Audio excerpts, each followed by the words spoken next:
to ask about radical social work in practice today. You've mentioned the history, and often it's seen as very theoretical or something that academics sort of talk about. What does it actually look like in practice? What does it mean for real frontline social work? Yeah, I think that's an important question because I think you're right. I think possibly the enemies of radical social work like to just argue that it's something that academics talk about, but it's, you know, they do the talking, but practice is quite different. And in the real world, radical social work doesn't fit. Let me answer that in a number of ways. The first one is that the journal, Critical and Radical Social Work, since it started 2.5 years ago, we ensured that there was a section in that, well, there's two sections. There's one called Commentaries and there's one called Voices from the Front Line. And in both of those sections, we encourage service users and frontline practitioners to contribute. So in the commentary section, we've had frontline workers commenting on the implications of policy or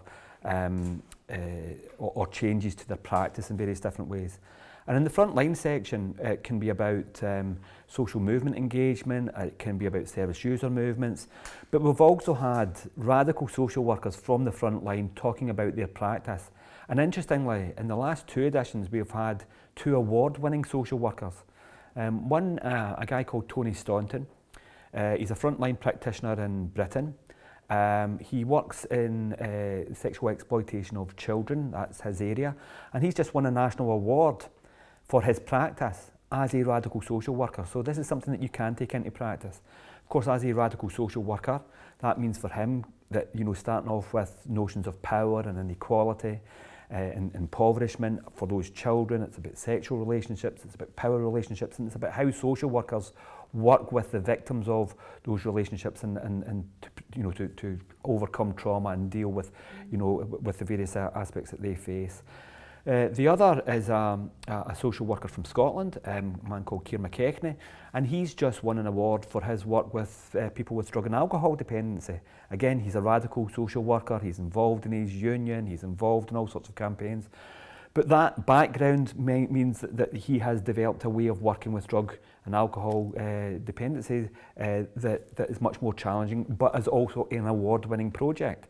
So that's 2 examples, but there are lots of ways that radical social workers work.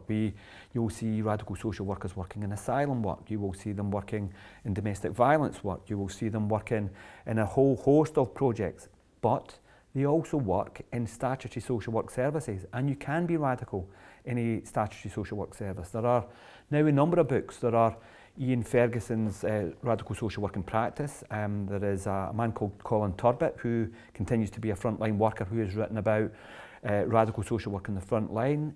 Steve Rogotsky is a frontline practitioner on our children and families team who has written about his experiences of working. And at all times that means speaking truth to power, about the impact of cuts, about supporting families, about the needs of families, about you know, how to look after yourself as a social worker. So very importantly, being a member of collective organisation, being a member of the union so that you can't be picked off, that you share problems, that the problems of service users are the problems of you as a social worker. It's about drawing links with social work organisations. It's not about having professional distance, but overcoming professional distance whenever we can. So in the real world, I think radical social workers can do a whole host of things in mental health, in adults and children, as well as in drug work, in asylum work, in domestic violence. It's not the case that you can't be a radical in practice, and it's not the case that there are not lots of very, very good radicals out there doing some fantastic work.